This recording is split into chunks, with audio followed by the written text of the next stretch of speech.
You're wearing a uniform to your wedding. Disgraceful. That was the message.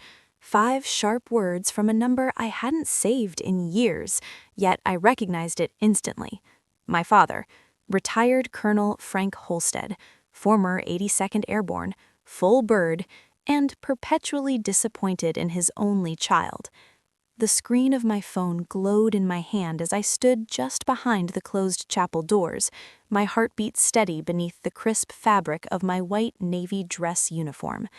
The gold buttons caught the light, 4 stars rested on my shoulders, rows of ribbons, not handed to me but earned through years of grit and sacrifice, lined my chest like quiet witnesses to everything I had survived. Behind me, my team stood at parade rest. Some wore medals I had personally pinned onto their uniforms. Others carried scars we never spoke about, the kind that lived beneath the surface, unseen but never forgotten. Ahead of me, just beyond those doors, nearly 200 seals waited. So did the man I was about to marry. The message still burned against my palm. I could have deleted it. Maybe I should have. But instead, I stared at it not with shock, not even with anger, but with clarity. This is who he is, and this is who I became in spite of him. Then the doors opened. As I stepped forward, my heels struck the polished wood with sharp precision. Instantly, every seal in that chapel rose in perfect unison. The movement was seamless, practiced, powerful. A voice cut through the stillness. "Admiral on deck." The words echoed through the chapel, followed by the sound of nearly 200 decorated warriors snapping to attention. Uniforms straight, backs rigid, eyes forward, unshaken. My throat tightened, not from sadness, but from something far stronger: honor. My father wasn't there, but I wasn't alone, not even close. This was my family. You might be wondering how it came to this, why I chose to walk down the aisle not in lace and silk, but in a uniform heavy with memory, history, and sacrifice. To understand that moment, you have to go back, much further back. I was born into the military, not by enlistment, but by blood. My father believed in duty above everything else: discipline, honor, obedience. Those weren't just values to him, they were law. And in his mind, only sons were meant to carry that legacy forward. I remember when I was 10 years old, he took me to an Army-Navy game, not because he wanted to share the experience, but because he wanted to make something clear.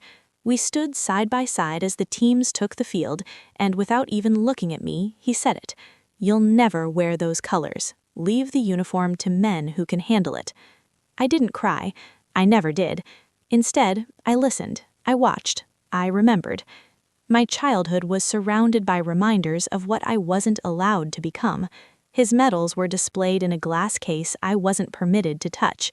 His uniforms were pressed and perfect, and I learned how to iron them before I was 16, memorizing every crease, every regulation. But the moment I told him I had applied to Annapolis, something changed. He didn't yell, he didn't argue, he simply stopped speaking to me. For an entire year. When my acceptance came through, I found a manila folder placed on my bed. Inside were applications, law schools, nursing programs, teaching careers, every path he approved of, not a single one connected to the Navy, not one that carried the symbol of an anchor. At the Naval Academy, I learned quickly that wearing the uniform as a woman meant constantly proving you belonged.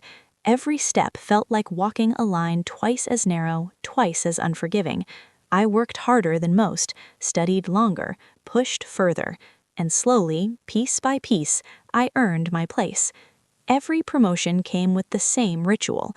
I would call him, and every time the call would go unanswered. Eventually, I stopped dialing, but the silence never stopped speaking. By the morning of my wedding, nerves weren't what filled me. I had stood in war zones with shells falling around me. This was not fear. This was certainty. The uniform I wore that day wasn't meant to make a statement.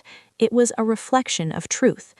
James, my fiancé, was a civilian, grounded, thoughtful, unshaken by the world I came from. Once he told me something I never forgot: "You in uniform is the most honest version of you I've ever seen." Why would I want anything else? So I wore white, just not the kind people expected. The ceremony was meant to be simple, a naval chapel. No excess, no spectacle, just vows and meaning. No bridesmaids, no elaborate arrangements, just us and the team, the SEALs I had served with, bled beside. They came without invitation, said it wasn't optional, said they wouldn't let me walk alone. I didn't expect the turnout, I didn't expect the emotion, and I certainly didn't expect that message. Disgraceful. No congratulations, no acknowledgement, just judgment. That was his contribution. So I gave him my answer. I walked forward in full dress white, 4 stars on my shoulders, as 200 men stood and honored not my title, but the life behind it. That was the moment I understood something clearly. Blood doesn't command respect, honor does. I was raised in a home where the American flag flew higher than emotion, where love was never spoken, only assumed. My father wasn't cruel in the traditional sense. He was exact, structured, controlled. Every part of our lives ran on precision. Meals at 1800 hours, shoes aligned at perfect angles, silence enforced during scheduled quiet hours. When I got hurt as a child, he didn't comfort me. He handed me a wipe and told me to deal with it. Soldiers don't complain. And still, I admired him. That was my mistake. Colonel Frank Holstead had earned his reputation. 3 tours in Vietnam, decorations that spoke of survival and leadership. He rose through the ranks the hard way. His medals were displayed like sacred objects, untouchable. He called it the altar. And for a long time, I believed I would never be worthy of it. My mother was different, soft where he was rigid. She filled the gaps he left behind. She read poetry to me, encouraged me, called me her storm bird, said I was too strong for the life he wanted to confine me to. I remember one dinner in particular. I told them about a leadership program I had been accepted into. I told him I wanted to attend a summer training at Annapolis.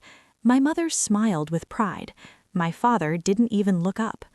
"You're not built for the military. That's not how this family works." He said it like fact, final, unchangeable. But I chose differently. When my acceptance letter arrived, I carried it to him like an offering. He studied it for a long moment, then dismissed it with a single sentence. "So you're serious about this?" And then came the silence again. It stretched for months, then years. My mother stayed constant. She called, sent letters, encouraged me when everything felt like it was breaking, until she didn't. Her illness came fast, and when I finally saw her again, it was too late. Her last words to me were simple: keep going. After she was gone, my father didn't step forward. He didn't reach out. He sent a short message, detached, distant, as if nothing had changed. And over time, I stopped expecting anything different. Every achievement I reached became something I carried alone. Promotions, recognition, leadership, all of it acknowledged by others, never by him. When I finally reached the rank of Admiral, I tried once more. I sent him a letter, honest, direct, telling him I had lived by the values he taught me, even if I had done it in a way he never accepted. He never replied, but I heard he read it, then tore it apart. So when that message came on my wedding day, it didn't wound me. It confirmed something I had already accepted. Legacy isn't inherited, it's earned, and I had earned mine. I stopped chasing his approval a long time ago. Instead, I built something of my own, a legacy not of control, but of leadership, not of silence, but of action. There's a saying in the Navy: calm waters never made a skilled sailor. By that measure, I was shaped in storms. I never aimed to stand out, I only refused to break.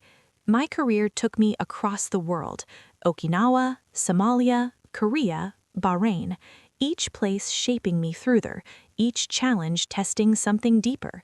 I didn't rise because it was easy, I rose because I endured. There were moments that defined everything: Missions where decisions had to be made instantly, lives depending on it, moments where hesitation wasn't an option. And through all of it, I became something he never expected. Not a reflection of him, but something stronger. And that strength is what I carried with me that day. As I walked forward, I wasn't trying to prove anything anymore. I didn't need to. I had already become everything he said I couldn't be. The aisle stretched out before me, long and steady, each step deliberate, controlled, certain, and I didn't walk it alone. On one side, a man who had once pulled me from the wreckage of a helicopter. On the other, a warrior who had lost a limb and never lost his strength. They weren't just standing beside me, they were part of my journey. Ahead of me stood James, calm, steady, certain. As I reached him, the world around us faded into silence. Not empty silence, respectful silence. And in that moment, surrounded by those who had seen me at my strongest and my weakest, I understood something I hadn't fully realized until then. I wasn't just being seen, I was being understood. Our vows were simple, honest, grounded. Not about perfection, not about tradition, but about standing together, through everything. When the ceremony reached its final moment, there was no eruption of applause, no overwhelming noise, just stillness, a quiet, powerful kind of reverence. Then came the applause, thunderous, earned, honest, the kind that fills the lungs, not the ears. We walked out under an arch of crossed sabers, blades gleaming in the spring light, a tradition usually reserved for officers. This time it was the enlisted who held the blades aloft. It meant more that way. They were the ones who truly knew. Later, at the reception, a modest affair on base, one of my former SEALs approached me. Big guy, tattooed forearms, rarely spoke more than a few words at a time.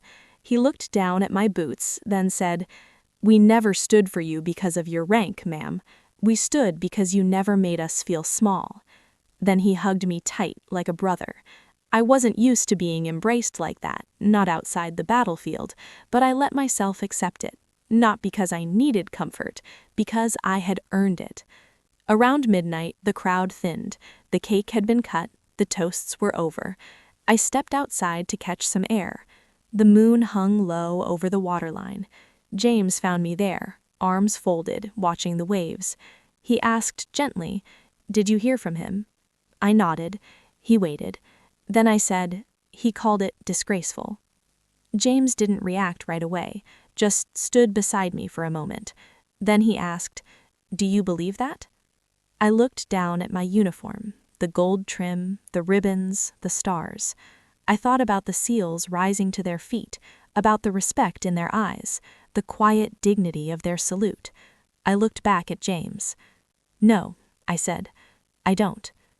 There are moments that define a life. Some come with medals, some with silence, some with a single text.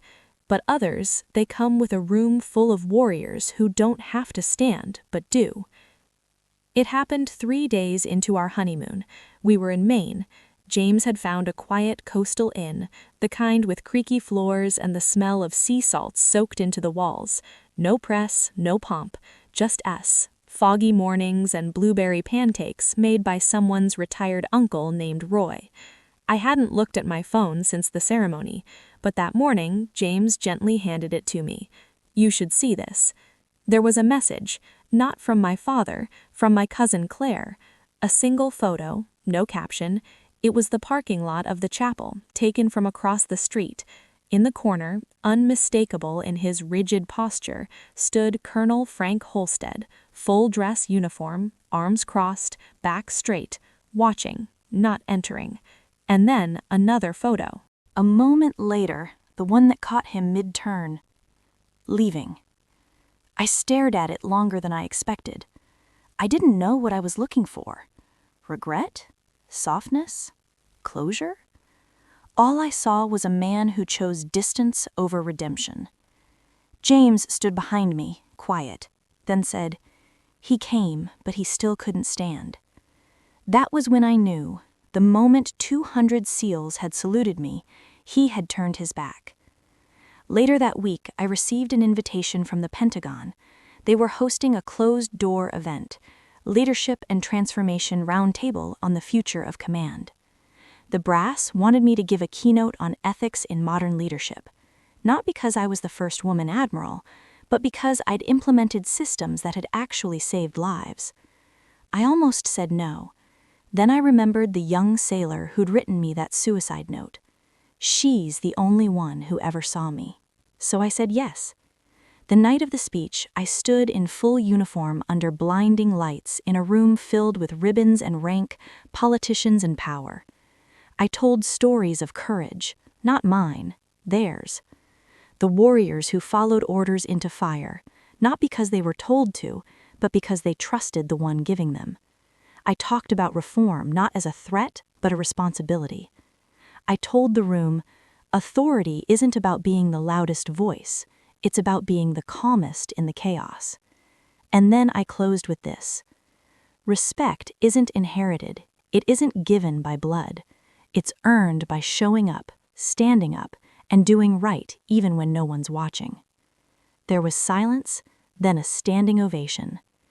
The next morning, a letter arrived at my office, handwritten, no return address, but I knew the script immediately. I didn't enter the chapel because I didn't know how to sit among people who saw in you what I refused to. I didn't salute, not because you didn't earn it, but because I no longer knew how to honor what I didn't understand. I was wrong. If you'll let me, I'd like to talk. No uniform, no protocol, just a father trying to understand a daughter he never took the time to know. Frank. I read it 3 times. Didn't cry, didn't burn it, just sat with it. James came home that evening and found me at the kitchen table. He raised an eyebrow. He finally said something. I nodded, handed him the letter. When he finished, he asked, "Do you want to meet him?" "I don't know," I said.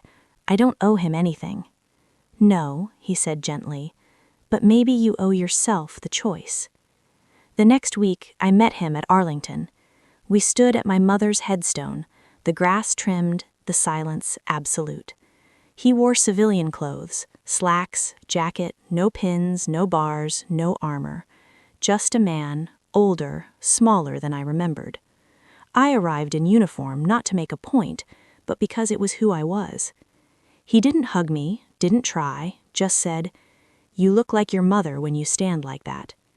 We talked, not about the war, not about medals, about grief, regret, how silence can feel like strength, but really just hides fear.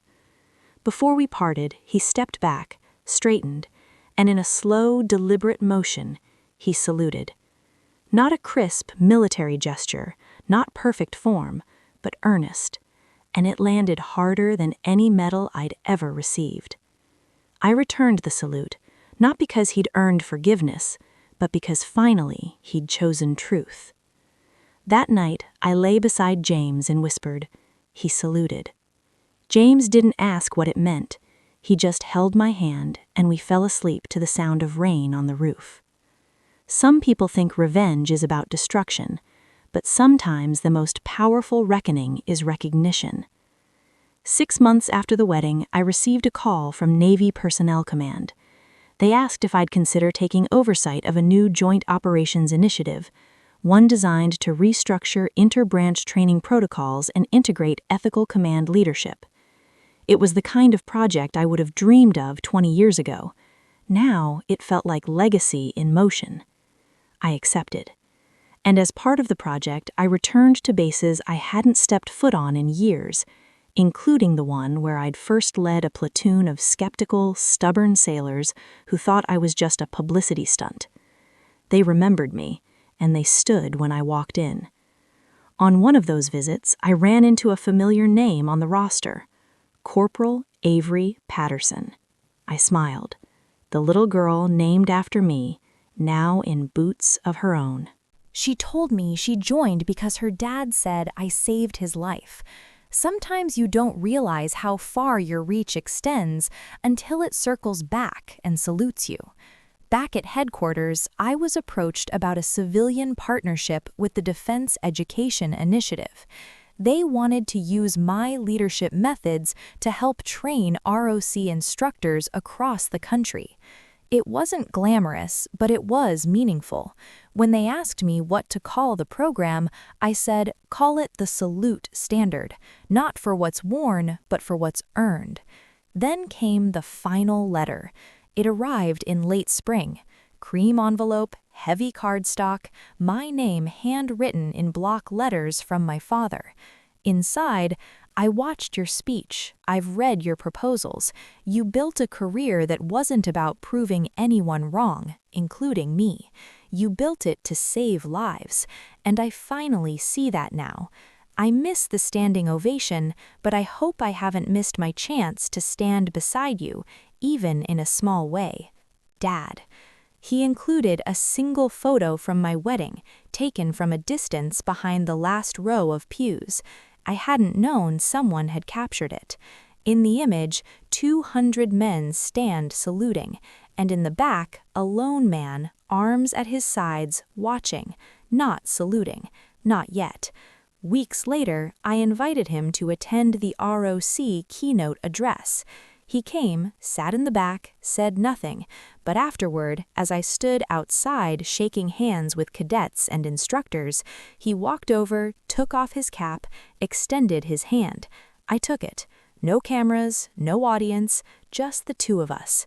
I'm proud of you, he said. Then quieter, and I'm sorry it took me so long. I nodded, not because it fixed everything, but because it started something. That night, James asked me, "Are you happy with how it turned out?" I thought about it for a long time, then said, "I'm satisfied, not because they suffered, but because real change happened. The buildings are safer, the program stronger, the silence broken. And the girl who once ironed her father's uniform now has cadets ironing theirs because of what she built." He smiled and kissed the top of my head. "Would you ever forgive him?" he asked. I said, forgiveness isn't a transaction, it's a path. And today, we took a step. 1 year to the day after my wedding, I stood on a stage accepting the Department of Defense's Excellence in Ethical Command Award. James was in the front row, so was my father. As I stepped to the podium, a group of cadets in white stood and saluted, and from the far right corner, so did Frank Halstead, this time with his hand to his brow. Afterward, as we walked out into the warm evening air, my phone buzzed, a message from one of the SEALs from my unit. "Still thinking about your wedding day, ma'am. Never seen that many warriors cry during a ceremony. That was the day we realized something. Blood didn't salute, but we did." I looked at James, showed him the message. He nodded. "You going to respond?" I typed back, "Some gifts can't be returned, but some salutes, they stay with you forever." Some people say revenge is about crushing what crushed you, but I've learned that the most lasting power is choosing to build what they never believed you could. You don't always have to swing back. Sometimes you just have to stand tall. Let them look up to reach you. If this story moved you, take a moment to reflect. Who stood for you when others didn't? When did you rise above what was meant to break you? Leave a comment if you've ever turned betrayal into clarity and silence into your own kind of salute. And if you'd like to hear more stories of resilience, truth, and quiet triumph, please subscribe. We rise together.